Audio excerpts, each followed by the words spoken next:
Good evening everyone, I am Saksham Pandey, your biology teacher, and today we are going to start with our chapter circulatory system.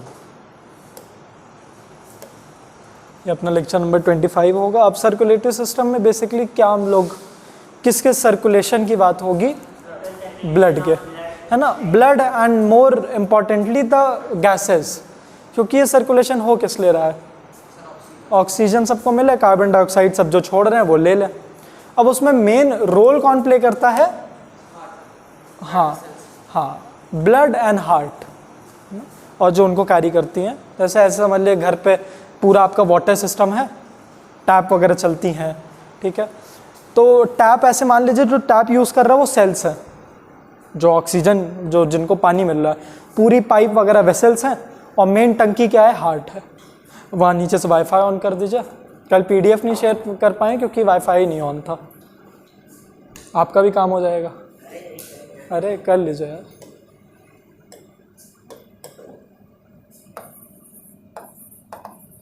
Lecture number 25।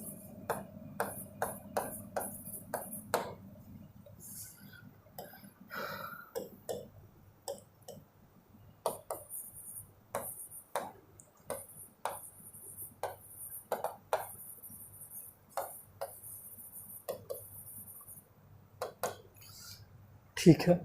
अब हमारे body में बहुत सारे अलग अलग systems हैं। Respiratory system है, digestive system है, एक्सक्रीटिव सिस्टम है, एंडोक्राइन सिस्टम है। सबका अपना अपना एक फंक्शन है। तो इसके फंक्शन तो हम लोग ने समझ लिया कि हाँ ऑक्सीजन डिफ्यूजन ऑफ गैसेज होना है। अब कौन उसमें मदद करते हैं उन सबके डिटेल में पढ़ते हैं। अब जो मेजर फ्लूइड्स है हमारी बॉडी में जो रन करती हैं वो कौन कौन सी हैं?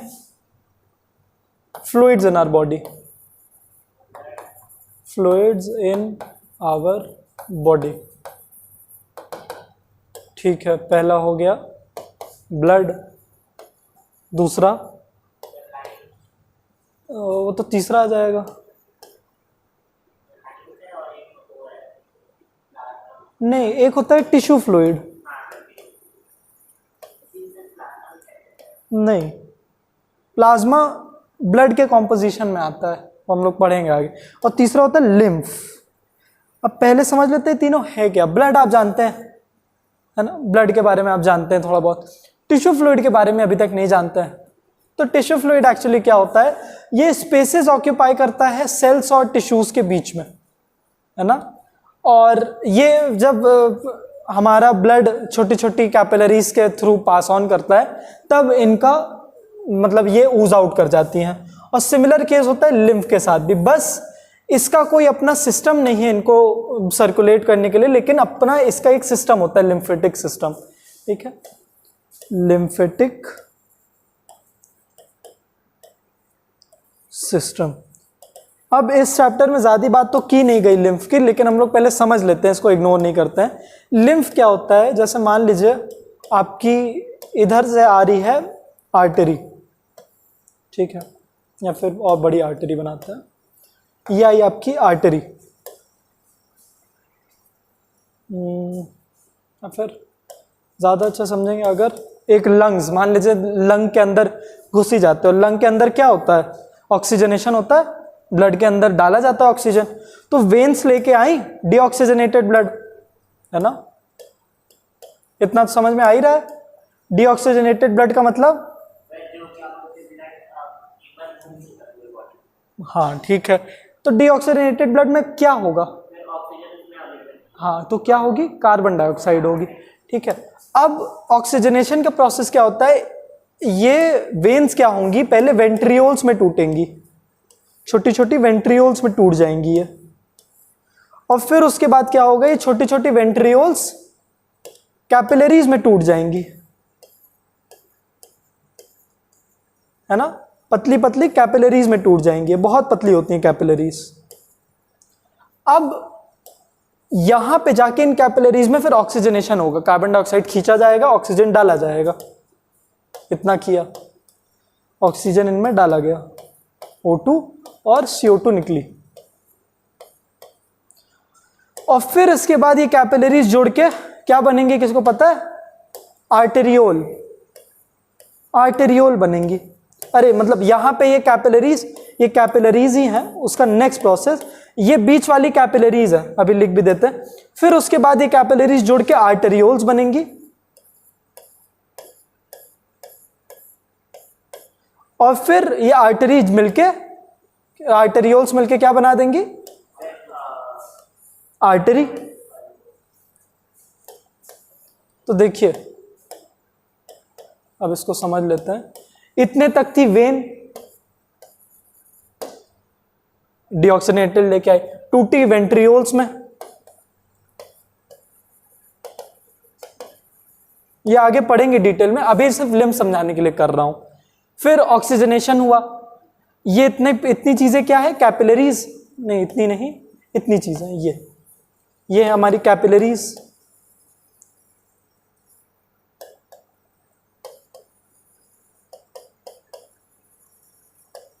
फिर अब कैपिलरीज पे रुक जाते हैं, ऑक्सीजनेशन छोड़िए, अब आप ब्लड के पर्सपेक्टिव से सोचिए कि देखिए इतना थिक ब्लड था, वो पहली बात तो उसका सरफेस एरिया कम कर देगा हम लोग, पहले इतनी मोटी पाइप से थोड़ी पतली पाइप में डाले, चलो ठीक है कोई बात नहीं, और पतली पाइप में क्या करेंगे ना, तो इतना थिक ब्लड, क्योंकि अंदर प्रेशर तो उतना ही है, आप और सरफेस एरिया कम कर दिए, प्रेशर और बढ़ गया।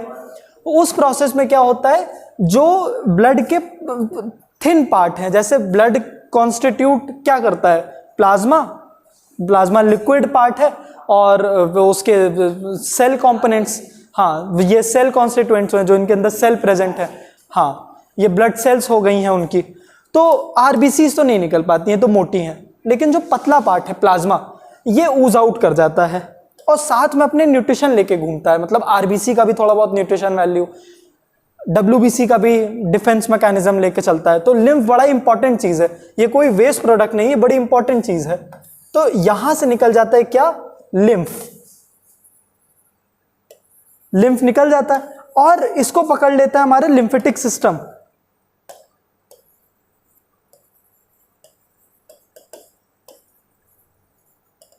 और लिम्फेटिक सिस्टम क्या करेगा, फिर सिर्फ लिम्फ को ही भेजेगा।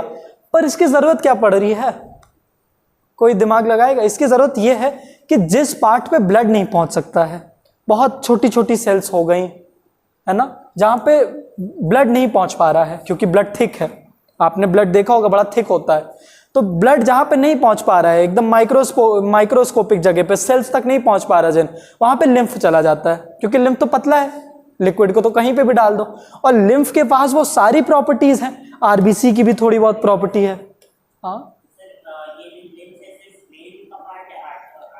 नहीं, ये इन दोनों का पार्ट नहीं, कैपिलरी का पार्ट है ना, ये किसी का पार्ट नहीं है, ये बस ब्लड निकला है। अब वो यहां से भी निकल सकता है, थोड़ा थोड़ा ब्लड हर जगह से निकलता है, जैसे जैसे आप पतला करोगे ना, वहां से लिम्फ निकलना चालू हो जाएगा। खुद ही इमेजिन करके देखिए कि बहुत हाई प्रेशर का आपके पास पानी है, उसको बहुत पतली सी पाइप में, या फिर हम लोग कहें बलून में अगर आप पानी डालते जा रहे हो, तो जो छोटे छोटे पोर्स होते हैं बलून्स में, मान लीजिए छोटे छोटे पोर्स कर दीजिए बलून में, उसमें आप भरेंगे तो आप देखेंगे प्रेशर बढ़ता जाएगा ना, उन पोर्स से पानी और दूर दूर जाने लगेगा। तो जैसे जैसे आप और सरफेस एरिया छोटा करते जाओगे और प्रेशर बढ़ेगा, तो ये पतला पार्ट ऊज आउट कर जाता है उसका, वही होता है लिम्फ। ये ना वेन्स का पार्ट है ना कैपिलरीज का, ये ब्लड का प्लाज्मा है, जो कि इस तीनों की प्रॉपर्टी लेके चल रहा है, आरबीसी की, डब्ल्यूबीसी की और ब्लड प्लेटलेट्स की, ठीक है। और ये कहाँ पहुंच जाती है, जहां पे ब्लड नहीं पहुंच पाता है। बहुत बार पूछा गया है ये कि what is the function of lymph, तो आप बोल सकते हैं ये चीज, ये पूरी कहानी समझा सकते हैं कि lymph serves our purpose of transporting the oxygen and collecting carbon dioxide from places where blood cannot reach, because it is the plasma part of the blood, hence it is very thin and it can reach to very minute or microscopic places, ठीक है। उसके बाद तो कहानी आप लोग लिख ही लेंगे। तो खैर ये तो लिम्फ की बात हुई, इतना समझ में आया। ऑक्सीजनेशन हम लोग आगे लंग्स में पढ़ेंगे, पर अभी के लिए चलिए खत्म कर ही लेते हैं इसको। फिर ये कैपिलरीज में ऑक्सीजन डाली जाती है, कार्बन डाइऑक्साइड बाहर निकलती है, फिर ये कैपिलरीज जुड़ जाती है आर्टेरियोल्स में, और फिर ये आर्टेरियोल जुड़ जाता है आर्टरी में।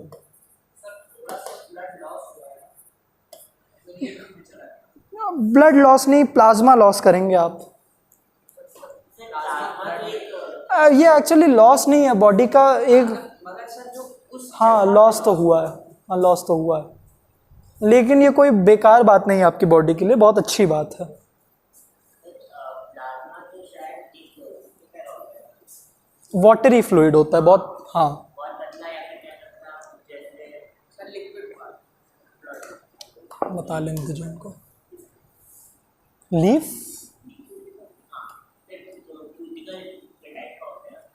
पानी जैसा समझिए ना, ऐसा समझ लीजिए। चलिए बहुत अच्छा एग्जांपल ले लेते हैं। एक पानी में आपने, जैसे मान लीजिए आप शरबत वगैरह बना रहे हो, अब पानी आपने लिया तो वो पानी आपका प्लाज्मा है, फिर उसमें आप चीनी डालो, नींबू डालो, नमक डालो, वो जो चीनी नींबू नमक डाले हैं वो आरबीसी, डब्ल्यूबीसी और ब्लड प्लेटलेट्स हैं। बड़ा अच्छा एग्जाम्पल है, काफ़ी बुक में इसको पहले के एडिशन में समझाया गया है कि ब्लड को आप ऐसे समझो। तो जो पानी है, और मेजर सबसे ज़्यादा शरबत में क्या होता है, पानी, तो प्लाज्मा ही मेजर है 60%, वही 40% में ये सब आ जाता है।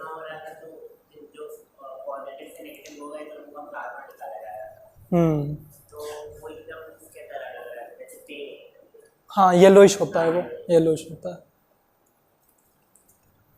चलिए, तो ये तीनों फ्लूइड समझ में आए। अब एक एक करके तीनों फ्लूइड का और एक और चीज समझ लेते हैं, एक क्लोज्ड वैस्कुलर सिस्टम और ओपन वैस्कुलर सिस्टम।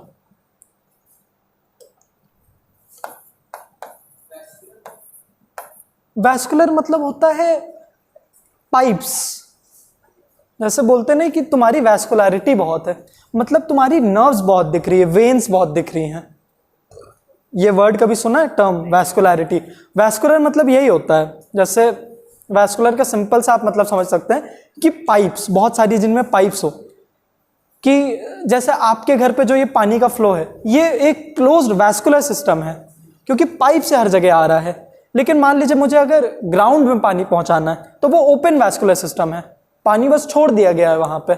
वैसे तो वहां पे भी पानी एक पाइप से आ ही रहा है, उतना भी नहीं होता है ओपन में। ओपन में सब कुछ खुला, कोई पाइप नहीं है, सब कुछ ऐसे ही पहुंच रहा है। जैसे कोई इसका एग्जाम्पल क्या ले सकते हैं हम लोग, हाँ जैसे मान लीजिए एक बलून के अंदर पानी भरा हुआ है, तो अब इसके अंदर बस भरा है, तो ये ओपन वैस्कुलर सिस्टम होता है इंसेक्ट्स के अंदर। जैसे अगर आप इंसेक्ट को किसी मारते हो तो आपको दिखेगा कि इसकी पूरी बॉडी में ही वही फैला हुआ था, कोई उनमें वेन्स नहीं उनको कैरी करती हैं, पूरी बॉडी में ही फैला रहता है जो भी उनका। जैसे एक मॉस्किटो को मारेंगे तो ब्लड निकलेगा, वो ब्लड तो एक्चुअली हम ही लोग का ब्लड है, और वो ओपन वैस्कुलर सिस्टम में घूमता है, कोई वेन्स उनको नहीं कैरी करती हैं। क्लोज्ड वैस्कुलर सिस्टम और ओपन वैस्कुलर सिस्टम, नहीं, हाँ नहीं होता है। हम लोग में क्लोज वैस्कुलर सिस्टम है क्योंकि हम लोग में तो नर्व्स और वेन्स आर्टरीज कैरी करके ले जा रही हैं। हाँ एंडोक्राइन सिस्टम में डक्टलेस होता है, वो हम ये एग्जाम्पल एक्सप्लेन ही करने वाले थे लेकिन हमको लगा पता नहीं पढ़ा होगा कि नहीं। हॉर्मोन्स उसमें डायरेक्टली ब्लड में सिक्रीट कर दिया जाता है, तो दिस इज ओपन वैस्कुलर, मतलब काइंड ऑफ ओपन वैस्कुलर, लेकिन पूरी बॉडी को देखा जाता है कि पूरी बॉडी में क्या चल रहा है। वो तो छोटा सा पार्ट है, तो इसीलिए हम लोग उसको डक्टलेस कहती हैं कि वो कोई डक्ट नहीं लेके जा रहा है, उसको ऐसे ही छोड़ दिया गया, जैसे एक फील्ड में तुरंत पानी छोड़ दिया गया, वैसे ही होता है एंडोक्राइन। दूसरा होता है एक्सोक्राइन, एक्सोक्राइन डक्ट वाले होते हैं, वो डक्ट के साथ हॉर्मोन्स और केमिकल्स को लेके जाते हैं। ठीक है, इतना कॉम्प्लिकेटेड नहीं है क्लोज वैस्कुलर सिस्टम, जिनमें पाइप्स, मतलब हमारे बॉडी में पाइप तो लगेगी नहीं, तो हमारे बॉडी में ब्लड वेसल्स हो, ब्लड वेसल्स मान लीजिए जिनकी बॉडी में वेसल्स प्रेजेंट, वेसल्स प्रेजेंट, और ओपन में वेसल्स एब्सेंट या फिर नो वेसल्स।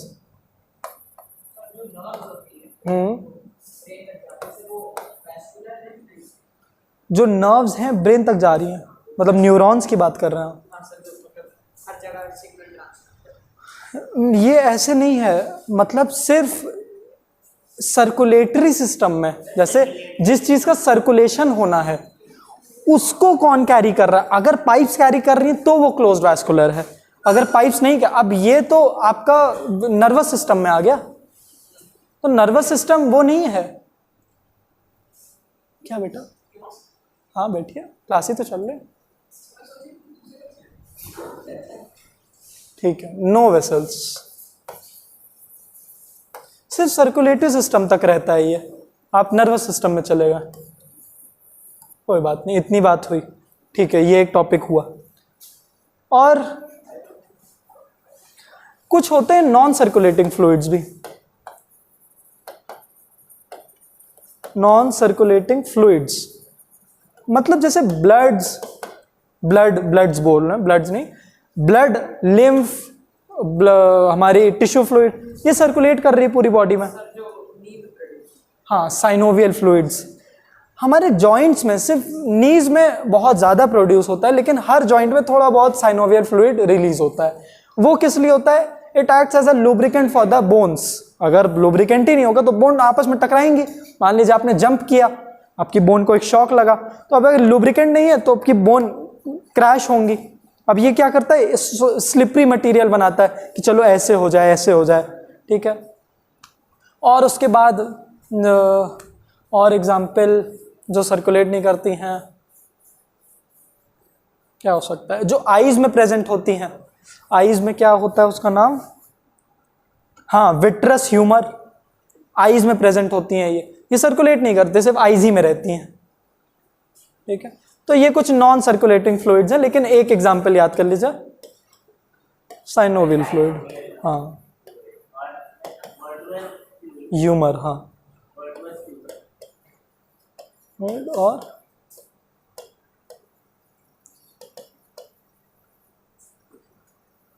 विट्रियस ह्यूमर होता है, VITREOUS, VITREOUS। बायोलॉजी में स्पेलिंग बहुत बड़ी चीज होती है। हाँ, सही स्पेलिंग, विट्रस ह्यूमर। जब भी कोई एक ऐसा टर्म मिले ना, जो जैसे आपको हीमोग्लोबिन मिला, साइनोवियल मिला, तो तुरंत इसको पढ़ के इग्नोर मत कर दो, नीचे लिखने का ट्राई करो उसको, साइनोवियल, ठीक है, और खुद ही से ट्राई करना, फिर देखना उसकी प्रोनाउंसिएशन आपने सही लिखी है कि नहीं। क्योंकि अगर ये मैंने गलत लिख दिया, अगर मैंने SINOVL लिख दिया तो गलत, एक भी मार्क्स नहीं मिलेगा। स्पेलिंग बहुत बड़ा रोल प्ले करती है, तो स्पेलिंग में खास ध्यान देना बायोलॉजी में, ठीक है। तो नॉन सर्कुलेटिंग फ्लूइड्स अगर 1-2 मार्क का MCQ आ गया तो वो क्या होती हैं? जो सर्कुलेट नहीं करती हैं बॉडी में। कोई एग्जाम्पल? तो synovial fluid, vitreous humour. Good, आगे अब ब्लड की बात करते हैं। फिजिक्स का पेपर, हाँ देखा यार, हम लोग डिस्कस भी किए थे, आप आए नहीं थे उस दिन। द ब्लड की कुछ प्रॉपर्टी। पहली प्रॉपर्टी ये स्टेशनरी नहीं रहता है, हाँ, ऑक्सीजन ट्रांसपोर्ट करता है, ठीक है। ब्लड नेवर स्टेशनरी, एक तो ये हो गया। ये फंक्शन नहीं बता रहे, कैरेक्टरिस्टिक बता रहे हैं। नेवर, आप जो बता रहे हैं वो एक फंक्शन है, नेवर स्टेशनरी। और कॉम्पोजिशन हो गया वो, कैरेक्टरिस्टिक, हाँ, प्रेजेंट और red in colour, good. Bright red, मतलब जो आर्टरी में प्रेजेंट होता है वो ब्राइट रेड होता है, और जो वेन में होता है वो डार्क रेड। लेकिन हम लोग इस चैप्टर में उसको ब्लू से डिनोट करेंगे, लेकिन ब्लू होता नहीं है ब्लड।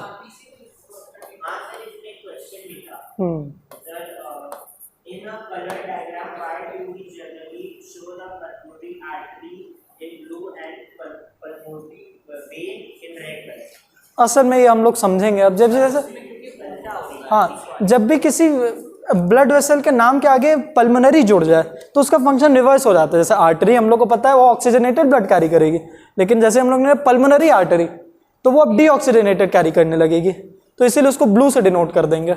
बहुत अच्छे से समझेंगे।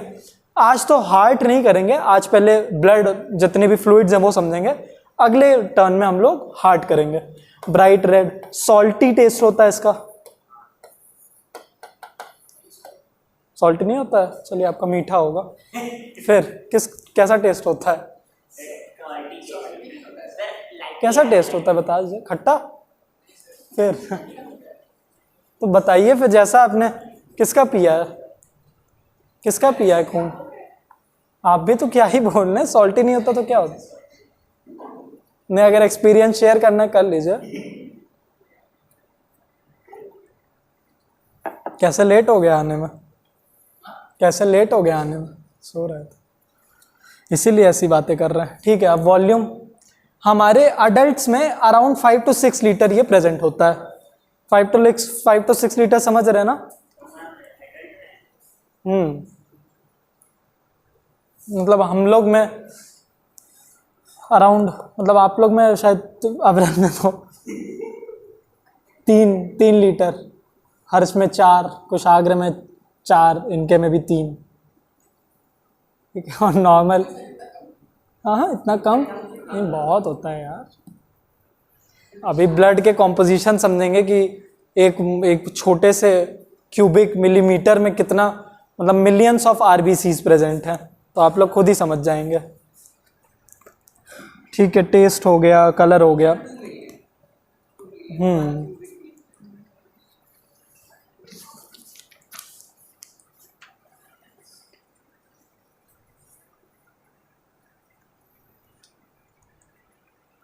5 मिलियन अभी पढ़ते हैं। 5 मिलियन। चलिए, फंक्शंस ऑफ ब्लड, ये इंपॉर्टेंट आया अब। फंक्शंस ऑफ ब्लड लिखते भी रहिए थोड़ा बहुत, जो भी इंपॉर्टेंट लगे उसको लिख लीजिए छोटे छोटे पॉइंट्स में, क्योंकि पूरा तो लिख नहीं पाएंगे, तो डॉट पॉइंट्स बनाना स्टार्ट कर दीजिए। आदत बनाइए डॉट पॉइंट्स लिखने की, छोटे छोटे पॉइंट लिख दीजिए, 1 लाइन 2 लाइन। चलिए, हाँ इसके 2 ही फंक्शन होता है। पहला होता है ट्रांसपोर्ट, एक फंक्शन ये करता है ट्रांसपोर्टेशन का,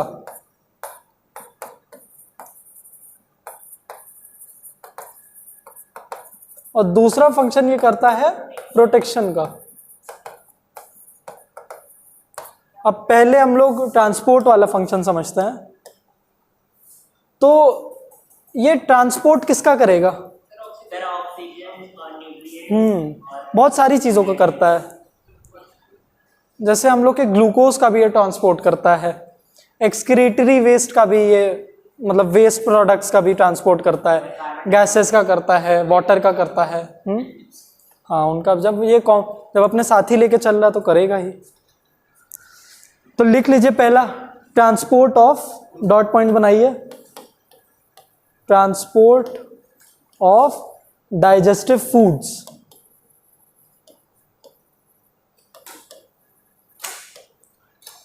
ट्रांसपोर्ट ऑफ डाइजेस्टिव फूड्स। अब पूरा फूड तो ये नहीं करेगा, ये कैसे करेगा?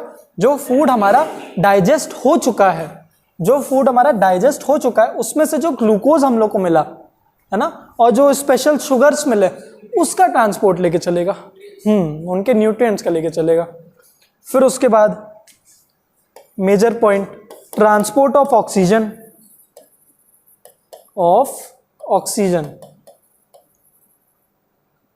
अब गैसेस के ट्रांसपोर्ट के लिए होते हैं हमारे आरबीसीज, और आरबीसीज में भी एक प्रोटीन और आयरन का मिक्सचर होता है, जिसको हम लोग क्या कहते हैं?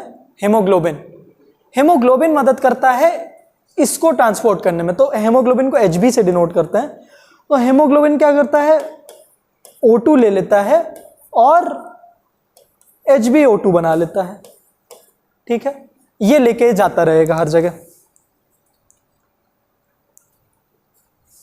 और इसको हम लोग कहेंगे हेमोग्लोबिन, HAEMOGLOBIN। अब हेमोग्लोबिन नाम भी क्यों पड़ा वो हम लोग देखेंगे। और इसको क्या कहते हैं? Oxy haemoglobin. बहुत इंपॉर्टेंट है, व्हाट इज ऑक्सी हेमोग्लोबिन? तो ये आपको पहले रिएक्शन लिखना पड़ेगा, फिर बताना पड़ेगा। When the haemoglobin carries oxygen with itself, और बहुत ही वीक बॉन्ड होता है, इसकी ज्यादा एफिनिटी नहीं होती ऑक्सीजन के लिए। इसकी सबसे ज्यादा एफिनिटी किसके लिए है? किस गैस के लिए? गलत, मैंने बताया बड़ी वीक एफिनिटी है, बड़ी पॉइजनस गैस के लिए इसकी एफिनिटी है। हाँ, बहुत बढ़िया। Oxy haemoglobin, oxy haemoglobin. तो ऑक्सी हेमोग्लोबिन याद रखिएगा। फिर उसके बाद transport of carbon dioxide,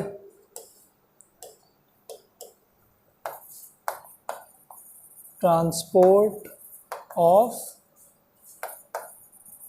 carbon dioxide same काम करेगा हमारी, इसमें भी हेमोग्लोबिन ही मदद करने वाला है। तो Hb will combine with CO2 and form HbCO2 and we will call this carbamino haemoglobin. Carbamino haemoglobin.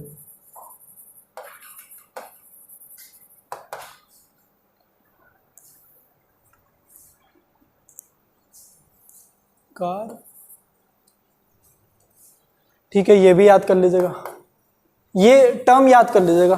पूछता है व्हाट इज कार्बामिनो हेमोग्लोबिन, तो क्या होता है when haemoglobin carries itself carbon नहीं, कार्बन डाइऑक्साइड हो, कार्बन तो फिर एलिमेंट हो गया। ठीक है, उसके बाद transport of excretory materials, excretory material भी अपने साथ रखता ही है। हाँ, जैसे कि सॉल्ट्स हो गए हमारे। ठीक है,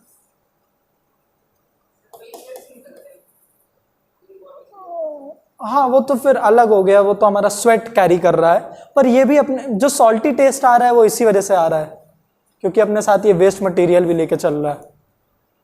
मतलब जैसे मान लीजिए ये क्यों कैरी कर रहा है, क्योंकि ये उस जगह तक पहुंचा जहां बाकी फ्लूइड्स नहीं पहुंच पाई, क्योंकि एक तो सर्कुलेटिंग फ्लूइड है तो सर्कुलेट कर रहा है पूरी बॉडी में, नेवर स्टेशनरी है तो उसकी कैरेक्टरिस्टिक है। तो जहां जहां जिस सेल ने जो वेस्ट प्रोडक्ट निकाला, मतलब कोई भी रिएक्शन का, जैसे माइटोकॉन्ड्रिया भी है, अब वो अपना रिएक्शन से जब ग्लूकोज बना रही है, एनर्जी बना रही है, तो एक बाय प्रोडक्ट भी तो निकालेगी। अब बाय प्रोडक्ट पता नहीं यूजफुल है कि वेस्ट है, सब कुछ तो अपने अंदर रखेगी नहीं, तो छोड़ देगी बॉडी में, तो अब खुला तो रह नहीं सकता है वेस्ट प्रोडक्ट, तो ब्लड कैरी कर लेगा और अपने साथ रखे रहेगा उसको। ठीक है, तो ये उसका ट्रांसपोर्ट ऑफ एक्सक्रीटरी मटेरियल्स। तो ये यूरिया भी अपने साथ कैरी करती है, ये बुक में नहीं दिया है लेकिन सॉल्ट और urea mainly transport of excretory material,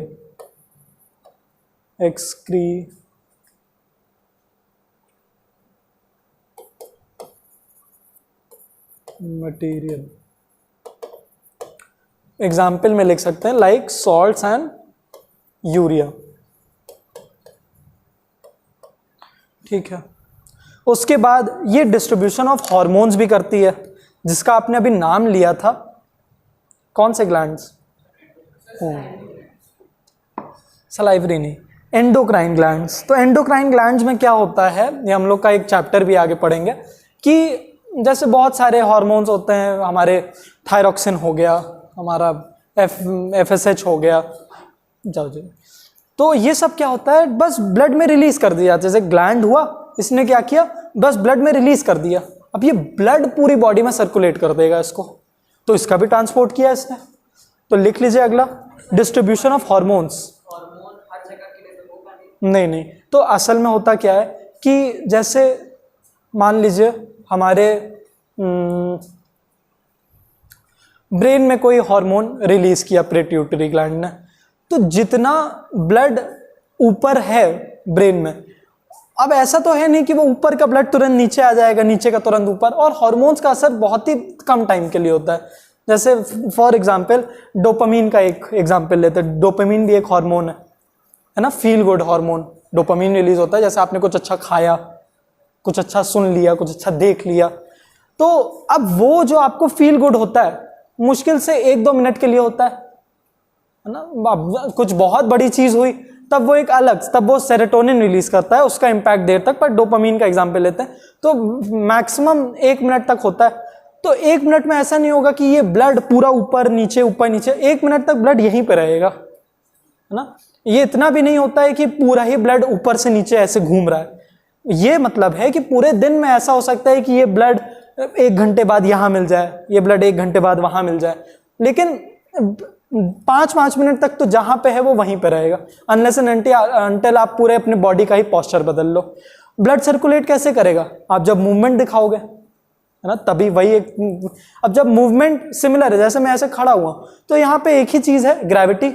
तो ग्रेविटी जो नीचे का ब्लड है नीचे ही है, ऊपर वाला हार्ट उसको ऊपर ही रख रहा है, थोड़ा बहुत सर्कुलेशन हो रहा है। तो जो हार्मोन जहां पे रिलीज होते हैं उनका जब तक इफेक्ट होता है वो वहीं पे रहते हैं,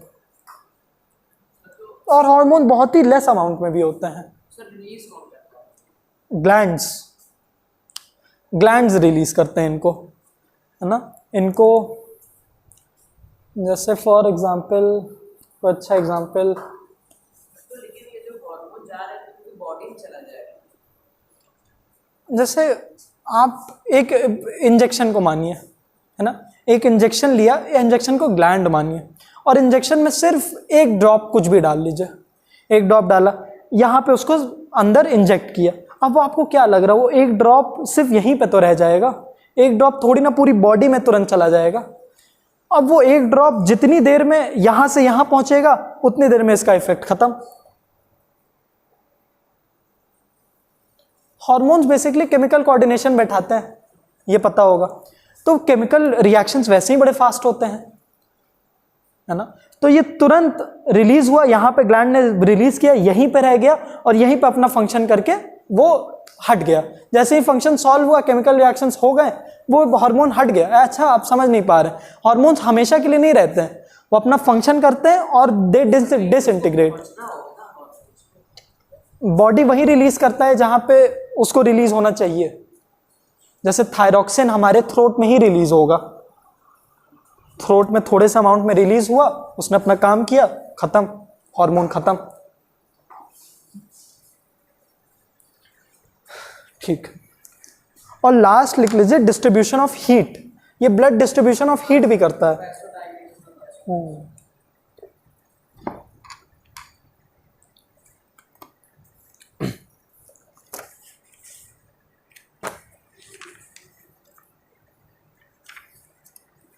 ठीक है, इतना तो हुआ ट्रांसपोर्ट वाला फंक्शन। अब देखते हैं प्रोटेक्शन वाला फंक्शन। प्रोटेक्शन में मेन काम आता है हमारा WBC, इसका प्रोटेक्शन। हाँ, मतलब अब मेनली तो हम लोग की एपिथेलियल टिश्यू प्रोटेक्ट कर रही है, हमारी स्किन, लेकिन इंटरनली जैसे कोई भी हमारा हमको बैक्टीरिया जर्म्स घुस गए तो ब्लड क्या करता है, उसको इनगल्फ कर लेता है। इनगल्फ का मतलब उसको समझ लीजिए खा लेता है, कोई अब्जॉर्ब नहीं, एनगल्फ ज़्यादा ट्रीट है। मतलब ये जर्म्स है और ये हमारी WBC का कुछ शेप है। अब ये धीरे धीरे धीरे धीरे ऐसे इसको, और एक टाइम बाद ये यहाँ से हट के फिर इसको पूरा ऐसे एनगल्फ कर लेगा और फिर अंदर इसको किल कर देगा। हाँ, डायबिटीज, हाँ इसी को कहते हैं, मतलब थोड़ा सा इससे अलग होता है। डायबिटीज नहीं था, ये फैगोसाइटोसिस था। नहीं, ये फैगोसाइटोसिस है, फैगोसाइटोसिस। हाँ, अभी पढ़ते हैं। हाँ ठीक है, तो हमारे प्रोटेक्शन ऑफ ब्लड में लिख लीजिए, it helps in formation of clot. Blood forms a clot. हाँ, blood forms a clot. Clotting में ब्लड प्लेटलेट्स बहुत काम आती हैं। ठीक है, और उसके बाद it engulfs bacteria and germs।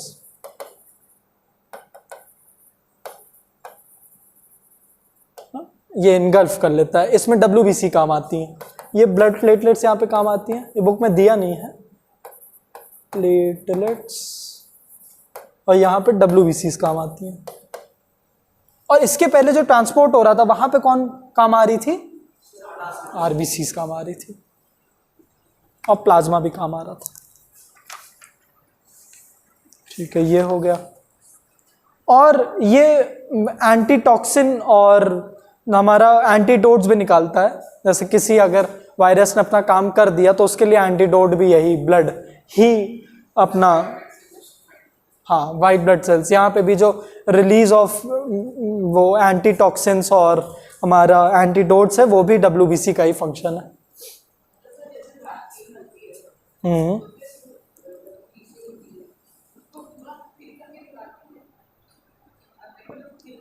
Vaccine को देखिए, जब वैक्सीनेशन होता है ना तो वो भी आपके अंदर एक फॉरेन एलिमेंट ही आता है, तो ब्लड उसको भी एक फॉरेन एलिमेंट की तरह ट्रीट करती है और उससे भी वो लड़ती है। तो जैसे आपने अपनी कोवैक्सीन लगाई होगी, कोविड के लिए जो वैक्सीन लगाई थी, क्या नाम था उसका, जो सबसे कोवैक्सीन ही था ना, हाँ, स्पेगी, सबसे कॉमन वाली कौन थी जो सबको लगी थी, कोवैक्सीन ही थी, नहीं लगाई थी क्या? तो देखा होगा जब भी आप लगवा रहे थे, तो आप देखेंगे जब भी आप इंजेक्शंस में लगवाएं अपने अंदर कोई हैवी डोज की चीज़, तो वहाँ की चीज़ पहली बात तो इन्फ्लेमेट हो जाती है, फूल जाती है ना। तो कोवैक्सीन में भी वहाँ की चीज़ आपकी हल्की सी इन्फ्लेमेट कर गई थी और थोड़ा सा नंबनेस आ जाती है, मतलब अगर उसमें थोड़ा बहुत भी व्हाट यू कॉल, नहीं वो कौन सा होता है जिससे नंब हो जाता है, हाँ कोविशील्ड, ठीक है, वो नहीं याद, जो पैरालाइज करने के लिए दिया जाता है टिश्यूज को, एनेस्थीसिया, उसमें थोड़ा सा एनेस्थेटिक है तो वो नंब करेगा पर इन्फ्लेमेट तो करेगा। तो इन्फ्लेमेशन का मतलब ये होता है कि आपका ब्लड उससे फाइट कर रहा है, आपका WBC। तो वैक्सीन से भी ब्लड फाइट करता है और फाइट के प्रोसेस में जब WBCs, क्योंकि उनके पास अपना न्यूक्लियस है, जब उन्होंने ये प्रोसेस कर लिया कि नहीं ये काम का है, तब उसको वो पूरी बॉडी में सर्कुलेट करना स्टार्ट करता है। इसीलिए लोग बीमार पड़ जा रहे थे कोविशील्ड लगवाने के बाद, क्योंकि बॉडी उसको भी फॉरेन एलिमेंट समझा। अब बॉडी की सारी एनर्जी तो तुरंत, आप बॉडी में कुछ भी इंजेक्ट करते हो तो आपकी पूरी बॉडी की एनर्जी उसके लिए लग जाएगी कि उससे लड़े, सारे आपके मैकेनिज्म धीमे हो जाएंगे, आपका दिमाग थोड़ा स्लो काम करने लगेगा, आपका डाइजेशन थोड़ा स्लो हो जाएगा, क्योंकि पूरी बॉडी अभी फोकस कर रही है इससे लड़ने पे। जैसे मान लीजिए, और बॉडी उसी तरह से रिएक्ट भी करती है, मान लीजिए आपको कोई स्नेक बाइट हुआ, अब आप जैसे ही स्नेक ने आपको बाइट किया, अब आपके दिमाग में क्या चलेगा, खाना खाना, मैच लगाना, हाँ उसको बांधो, और पूरे दिन आप देखोगे आपको भूख ही नहीं लगेगी, आपको बस एक ही चीज रहेगा, भाई होगा क्या मेरा, आपकी तबीयत खराब होने लगेगी। पर ऐसा नहीं है कि उस तबीयत खराब में भी आप खाना खाना चाहो, क्योंकि बॉडी वो करना ही नहीं चाहती है। अभी बॉडी डाइजेशन के लिए तो बिल्कुल ही रिस्पॉन्ड नहीं करेगी, आप कुछ खाओगे भी अंदर ही नहीं जाएगा, सलाइवा ही नहीं रिलीज होगा, अंदर ही नहीं जाएगा, क्योंकि बॉडी पूरा फोकस लगा दी है उस फॉरेन एलिमेंट से लड़ने के लिए।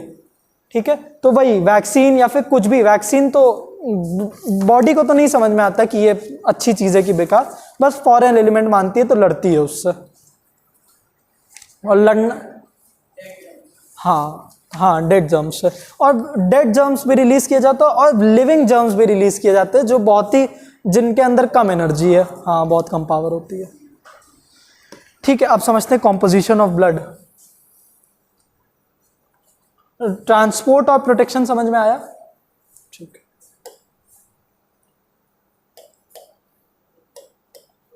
आयुष नहीं आया?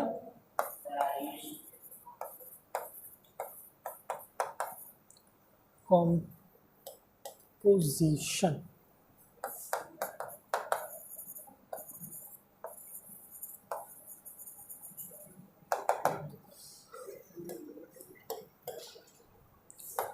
क्या है कॉम्पोजिशन ऑफ ब्लड? प्लाज्मा,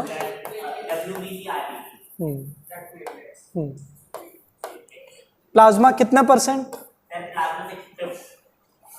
क्या कर रहे हो बेटा हर्ष, वहां बैठ जाओ, जाओ जल्दी वहां बैठ जाओ। ठीक है, और दूसरा लिख लीजिए सेल्यूलर एलिमेंट्स।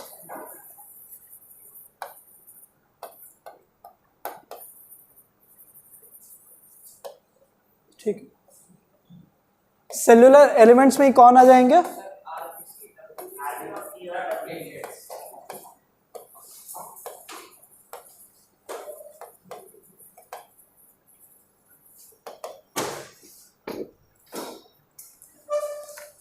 ठीक है, प्लाज्मा के बगल में लिख लीजिए 55 to 60%, और इसके बगल में लिख लीजिए 40 to 45%।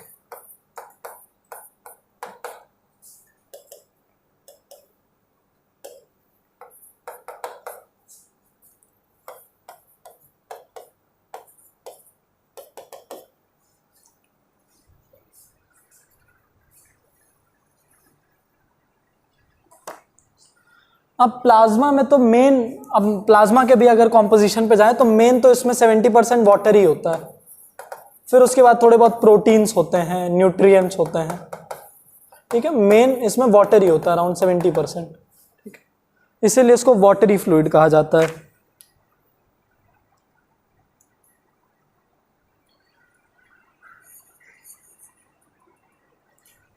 और ये बहुत ही कॉमन क्वेश्चन है, प्लाज्मा अपने अंदर ये जो प्रोटीन रखता है इसी को फाइब्रोनिजन, हाँ फिब्रिनोजेन,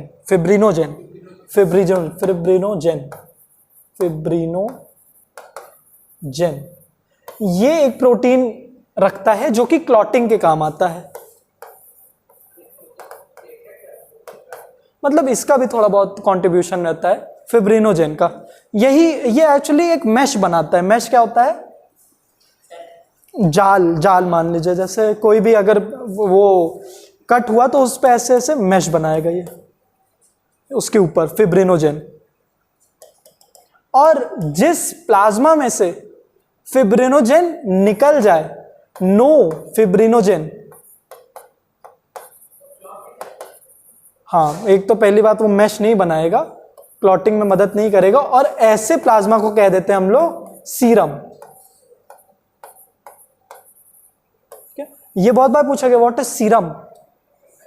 हाँ, तो आप बोलेंगे द प्लाज्मा डिवॉइड और the plasma in which fibrinogen is not present, है ना। हाँ, एब्सेंट, डिवॉइड, नॉट प्रेजेंट, कुछ भी आप कर सकते हैं, इज कॉल्ड सीरम। फिर रिमूव्ड भी आपकी the plasma from which fibrinogen has been removed is called serum. हाँ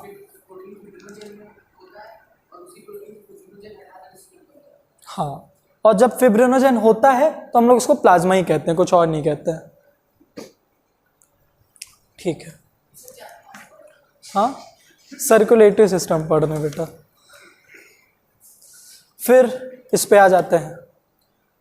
तो आप लोग ने बताया पहला आरबीसी है, रेड ब्लड सेल्स, इसको हम लोग एरिथ्रोसाइट्स कहते हैं, एरिथ्रोसाइट्स। फिर डब्ल्यूबीसी, ल्यूकोसाइट्स कहते हैं, थ्रोम्बोसाइट, ल्यूकोसाइट्स।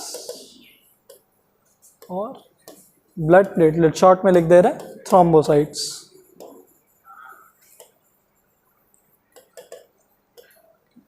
अब एग्जाम में ऐसे ही पूछा जाएगा what is the function of erythrocyte, leucocyte, thrombocyte, तो ये याद करिएगा, ये तीनों याद होना चाहिए, खास कर ये।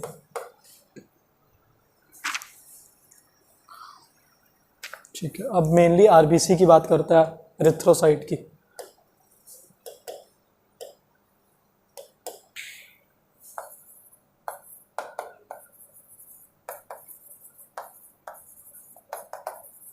ये शेप तो इनका पता ही है, फ्लैट बाय कॉनकेव होती हैं। कॉनकेव मतलब जो बीच में जिनके केव बनाओ, ठीक है।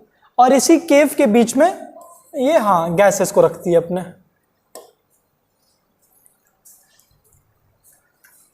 ठीक है। छोटी छोटी चीज लिख लीजिएगा।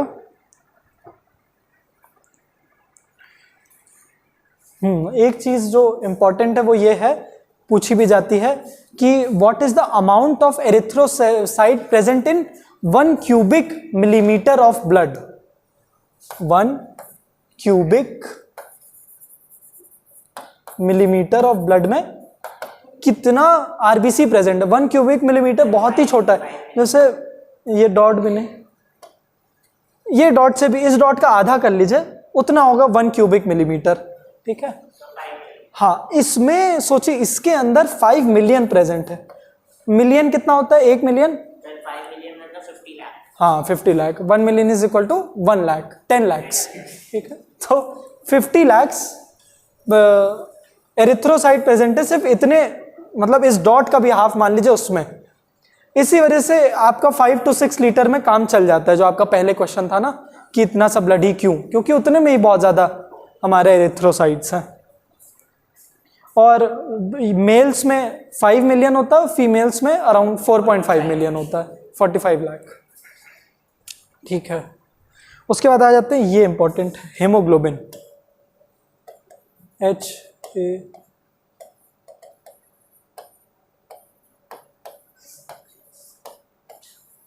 हेमोग्लोबिन ये ब्लड का एक कॉन्स्टिट्यूएंट होता है और ये मेनली बना होता है हमारा आयरन और प्रोटीन से। ठीक है, और उसी में जो हमारा आयरन पार्ट है उसका नाम है हेमिन, और जो प्रोटीन पार्ट है उसी का नाम है ग्लोबिन। तो ये जुड़ के ये हमारा आयरन पार्ट है, प्रोटीन,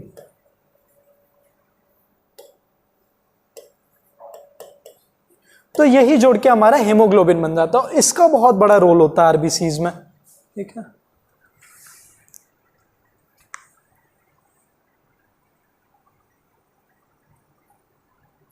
इसी को हम लोग रेस्पिरेटरी पिगमेंट कहते हैं, रेस्पिरेटरी पिगमेंट। क्यों कहते होंगे? हाँ, गैसेस का डिफ्यूजन करता है। और जो फिर से वही रिएक्शन, अगर इस हेमोग्लोबिन, इसको HB से डिनोट करते हैं, HB से, अगर इसने ऑक्सीजन को पकड़ लिया तो क्या बनाएगा? हाँ, रिवर्सिबल रिएक्शन है। अगर कार्बन डाइऑक्साइड को पकड़ लिया तो कार्बामीनो हेमोग्लोबिन। और सबसे ज्यादा एफिनिटी किसके लिए है?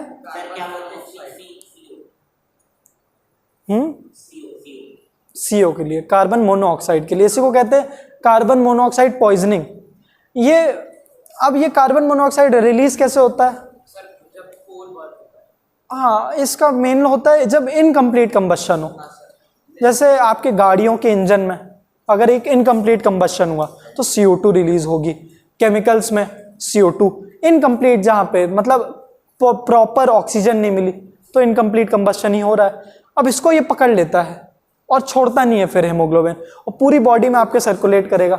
इसीलिए जब पोल्यूशन होता है तो आपको सांस लेने में दिक्कत होती है, क्योंकि हेमोग्लोबिन ने ऑलरेडी CO को पकड़ के रखा है, वो O को पकड़ ही नहीं पा रहा है, O2 को।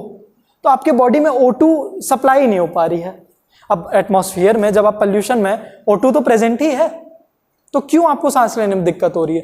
क्योंकि हेमोग्लोबिन ने CO को पकड़ के रखा हुआ है। ये भी एक रीजनिंग का क्वेश्चन बनता है बोर्ड्स में कि why do you have problem in a polluted environment. तो आपको ये लिखना है, क्योंकि लॉजिकली देखें तो ऑक्सीजन तब भी प्रेजेंट है, लेकिन आपको क्यों दिक्कत हो रही है? क्योंकि HB ने CO के साथ एक बहुत ही स्ट्रॉन्ग बॉन्ड बना लिया है और छोड़ नहीं रहा है CO के साथ, कार्बन मोनोऑक्साइड।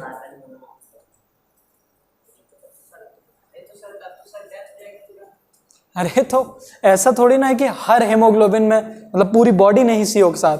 अब large amount of haemoglobin has done it. अगर आप पूरे टाइम, जैसे आप लोग देखे होंगे कौन सी दबंग मूवी थी, उसमें उसने ट्रैक्टर पे ही उसका मुंह लगा दिया, वहां पे उसकी डेथ हो गई, क्योंकि उसको उसके अलावा कुछ मिल ही नहीं रहा था। हाँ, तो वो डेथ क्यों हुई? कार्बोक्सी हेमोग्लोबिन की वजह से। अब ये जब HB O के साथ बना लेता है CO के साथ, जब HB CO बनता है, अब ये देखिए इतना स्ट्रॉन्ग बॉन्ड है। अभी तक हम लोग देख रहे हैं कि HB.O2 बन रहा है, HB.CO2 बन रहा है। ये डॉट का मतलब क्या है? वीक बॉन्ड है। हाँ, ये अगर इसको किसी भी, हाँ, तोड़ सकते हैं, लेकिन अब देखिए इसमें डॉट गायब है, स्ट्रॉन्ग है, और इसको हम लोग कहते हैं कार्बोक्सी हेमोग्लोबिन।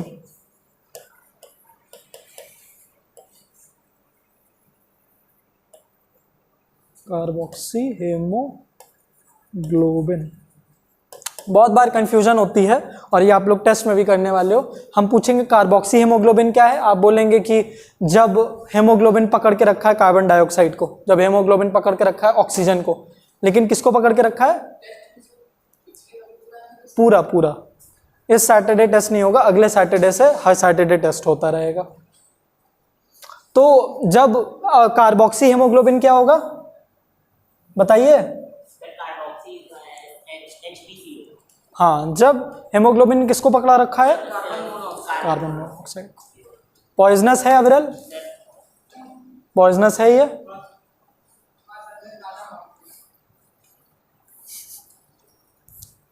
ठीक है। अब life and death of RBC, ये प्रोड्यूस सबसे ज्यादा होती है बोन मैरो में, जो लंबी लंबी बोन्स होती हैं। हाँ, सबसे लॉन्गेस्ट बोन क्या है आपकी बॉडी में? फीमर, थाइज में। और 120 डे का इनका लाइफ स्पैन होता है। और जो मैच्योर, ये बहुत अच्छा, हाँ ये बड़ी अच्छी चीज़ है, ये पूछता है सब जो इस चैप्टर में पूछा जाएगा ना, वो आपके सबसे छोटे छोटे कॉलम में दिया हुआ है, पता है इसमें। मैमिलियन, देखिए आरबीसी का इतना 2 पेज दिया है, पर उससे नहीं पूछेगा, पूछ लेगा इस छोटे बॉक्स से, सब कुछ पूछा जाता है इस छोटे बॉक्स से। इस चैप्टर में सबसे अब पूछेगा ये, सिर्फ इतना सब कुछ बताया, पर पूछेगा ये कार्बन मोनोऑक्साइड पॉइजनिंग क्या होता है, तो इसमें कुछ भी इग्नोर मत करिएगा। अब मेमेलियन रेड सेल्स की बात करते हैं, मतलब जो मैमल्स में होती है, हम लोग में, मैच्योर मैमल्स में। मैमेलियन, हाँ मैमेलियन आरबीसीज, एरिथ्रोसाइट्स, ये डिवाइड होती हैं, इसको कहते हैं डेफिशिएंट बट एफिशिएंट। डेफिशिएंट है ये हमारे न्यूक्लियाई के, माइटोकॉन्ड्रिया के और एंडोप्लाज्मिक रेटिकुलम के। तो देखते हैं नो न्यूक्लियस का क्यों, नो न्यूक्लियस, तो ये इसकी तो डेफिशिएंट है, न्यूक्लियस की डेफिशिएंट है, लेकिन किसमें एफिशिएंट हो गई? अब जो जगह हमारी न्यूक्लियस रखता है एक सेल के अंदर, वो जगह में अब O2 आ जाएगी, तो उसकी रीजनिंग है। अब ये पूछता है बहुत बार, इसको नोट करिएगा, ये बहुत ही इंपॉर्टेंट है। इनमें से एक तो पूछ ही लेता है रीजनिंग में कि व्हाई डू मैच्योर या फिर mammalian RBCs don't have nucleus, तो आप बोल देंगे so that it can carry more oxygen, है ना, it provides a larger surface area for oxygen. दूसरा, नो माइटोकॉन्ड्रिया, इसका क्या काम होता होगा? इसके पास माइटोकॉन्ड्रिया भी है, मतलब ये खुद की एनर्जी नहीं बना सकती है, तो अब इसका क्या फंक्शन होता होगा? डिफिशिएंट तो है माइटोकॉन्ड्रिया के, लेकिन एफिशिएंट किसमें है? अभी क्या फंक्शन आया है इसका? बहुत बढ़िया। ऐसे मान लीजिए कि आप व्हाट्सएप यूज करते हैं, अब व्हाट्सएप हर जगह एडवर्टाइजिंग कर रही है कि प्राइवेट है, प्राइवेट है, कि व्हाट्सएप खुद भी नहीं पढ़ेगा इसको, और इसके लिए बाइनरी कोड आप कुछ भी लिखोगे तो वो बाइनरी कोड में ट्रांसफर होगा, उसके में फिर वो उसका इंक्रिप्शन होगा, और तब जाके उसके में टेक्स्ट फॉर्म में आएगा, ठीक है, ह्यूमन जो पढ़ पाए उसको। तो हाँ, पहले तो चिट्ठियां भेजी जाती थी, अब चिट्ठियों में क्या है? नहीं नहीं, वो अभी एडवर्टाइज वैसे हो रहा है, वो हमेशा से ही ऐसे होता था। हाँ। होता ही है बेटा, कुछ भी आप लिखोगे कंप्यूटर में, फोन में, बाइनरी कोड में ही, तो कंप्यूटर थोड़ी ना समझ पाएगा और भाई कैसे हो, वो तो उसको 0101 में भेजेगा अलग अलग फॉर्म में। वो 0 का मतलब ट्रू, 1 का मतलब फॉल्स, या फिर शायद उल्टा, कंप्यूटर तो नहीं। हाँ सही है, चलिए ठीक है, तो ये ट्रू फॉल्स की लैंग्वेज जानता है, इसी को बाइनरी कहते हैं। तो माइटोकॉन्ड्रिया क्या करेगा? सेम काम, कि अब व्हाट्सएप खुद आपके मैसेज नहीं पढ़ रहा है, तो ये जो आरबीसी होगी ये खुद ये O2 ना यूज कर ले, कि इतनी O2 मिल गई यूज कर लेते हैं, तो माइटोकॉन्ड्रिया हटा दिया, ना रहेगी बास। तीसरा, नो एंडोप्लाज्मिक रेटिकुलम, इसका क्या काम होगा? हाँ, तो क्यों एंडोप्लाज्मिक रेटिकुलम के ना होने से फ्लेक्सिबिलिटी क्यों मिल गई? क्योंकि एंडोप्लाज्मिक, हाँ बोलो, नहीं थोड़ा बहुत आ रहे हैं, होल्ड नहीं, कोई अच्छा टर्म बताइए। तो कुछ अलग ही बता रहे हैं ये। इसका ER का फंक्शन क्या होता है प्रोटीन्स के अलावा? नहीं, सिंथेसिस ऑफ प्रोटीन के अलावा स्मूथ एंडोप्लाज्मिक रेटिकुलम का क्या फंक्शन है, जिनके पास राइबोसोम है ही नहीं? To provide a strong framework, यही फ्रेमवर्क देते हैं, तो फ्रेमवर्क हटा दो तो फ्लेक्सिबिलिटी आ जाएगी। हाँ, आप बोल लेते ना होल्ड, भाई मैंने बोला कोई अच्छा टर्म दे दो, ठीक है ठीक है। तो ये सबसे इंपॉर्टेंट था आरबीसी में, इसी में से आता है क्वेश्चन। अब डब्ल्यूबीसी की बात करते हैं, डब्ल्यूबीसी की बात करके खत्म करते हैं।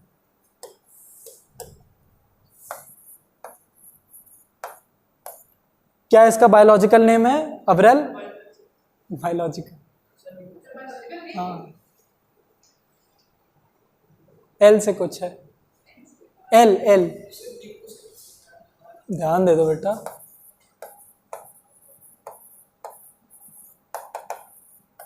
ल्यूकोसाइट्स। अब ल्यूकोसाइट सबसे पहले तो बात कर ले, जैसे आरबीसी 1 क्यूबिक मिलीमीटर में अराउंड 5 मिलियन प्रेजेंट है। ये 1 क्यूबिक मिलीमीटर में मुश्किल से 4000 से 5000। अब बताइए कितना कम कंपैरिजन है। तो इसीलिए डब्ल्यूबीसी बहुत कम रहते हैं हमारे ब्लड में। और इनका मेन फंक्शन क्या है? हाँ, फॉरेन सब्सटेंस से फाइट करना। और ये फाइट कैसे करते हैं? हाँ,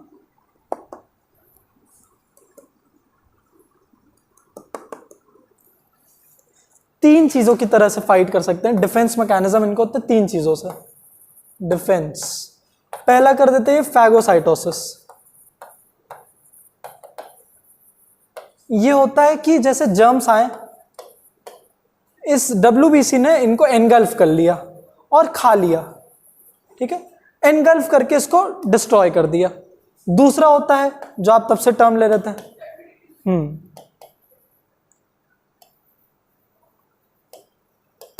स्पेलिंग गलत नहीं है, नहीं, एक ही गलती है।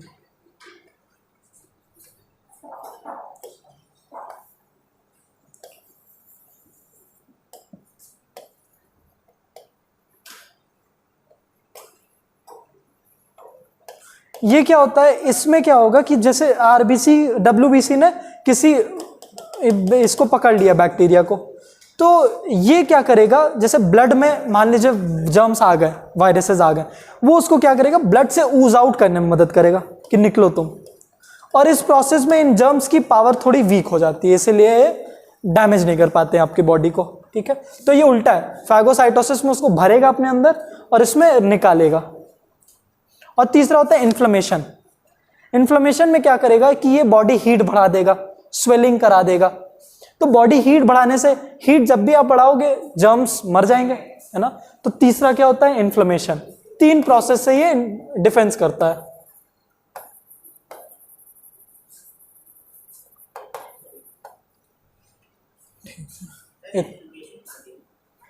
दिया हुआ है, देखिए सेकेंड वाला छोटा सा दिया हुआ है यहां पे डायपेटिस में।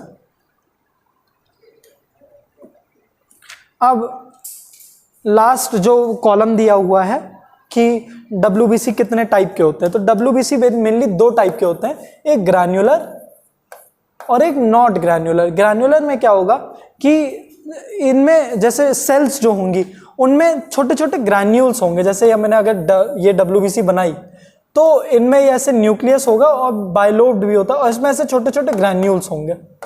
और जो नॉट ग्रैन्युलर होगा उसमें बस एक न्यूक्लियस रहेगा और खाली डब्ल्यूबीसी रहेगा, ठीक है। तो ग्रैन्युलर जब भी रहेगा तो उनके सबके नाम के पीछे फिल जोड़ा रहेगा। ग्रैन्युलर फिल, हाँ रखने पड़ेंगे, ये पूछता है। जैसे कि हमारा न्यूट्रोफिल। अब न्यूट्रोफिल का क्या स्पेशलिटी है, इसके न्यूक्लियस 3 या 4 लोब्स में होंगे। तो जैसे अगर मैंने न्यूट्रोफिल बनाया, ये हमारा न्यूट्रोफिल बना, तो इसका जो न्यूक्लियस होगा ये ऐसे लोब्स निकले रहेंगे उसके, और इनमें ग्रैन्यूल्स प्रेजेंट होंगे छोटे छोटे। और इनका फंक्शन क्या है, फैगोसाइटोसिस करना। ये याद करना होगा, बस छोड़ दो बेटा। प्रोडक्शन सबका बोन मैरो में होता है, प्रोडक्शन सबके में बोन मैरो लिख दीजिए। उसके बाद इओसिनोफिल्स, फिर से फिल पीछे आ गया तो ये ग्रैन्युलर डब्ल्यूबीसी होगा, ठीक है। इनका भी, इनके न्यूक्लियस में 2 लोब्स होते हैं और ये भी एनगल्फ करते हैं, फैगोसाइटोसिस करेंगे। फिर बेजोफिल्स, सबसे ज्यादा बॉडी में रिलीज, मतलब सबसे ज्यादा डब्ल्यूबीसी होता है न्यूट्रोफिल्स, है ना। ये बहुत बार पूछता है कि what is the major WBC present in our body, तो आप लिखेंगे न्यूट्रोफिल। तो बोलेगा कि एक्सप्लेन सम कैरेक्टरिस्टिक, तो आप बोलेंगे हाँ, it is granular, it has the nucleus have 3 or 4 lobes, it performs phagocytosis. उसके बाद आ जाते हैं नॉन ग्रैन्युलर। उनके नाम के पीछे जुड़ा होगा क्या, ऑब्जर्व करके बताइए। नहीं, साइट्स, जैसे सबसे पहला लिम्फोसाइट्स, ये स्मॉलेस्ट होती हैं, ठीक है। और नॉन ग्रैन्युलर में क्या होगा, इनके में लोब्स नहीं होगा, इनका न्यूक्लियस ऐसे ही रहेगा, कोई लोब नहीं रहेगा। हाँ, और ये एंटीबॉडीज बनाता है। और फिर उसके बाद लास्ट है मोनोसाइट, ये बहुत ही कम रिलीज होता है और इसका न्यूक्लियस बहुत बड़ा होता है, कोई लोब नहीं होता, किडनी शेप का होता है। इसका भी सेम फंक्शन, हमारी एंटीटॉक्सिन रिलीज करती है ये। बस इतनी हुई WBC की बात। अब अगले क्लास से हम लोग ब्लड प्लेटलेट से चालू करेंगे। चलिए, थैंक यू।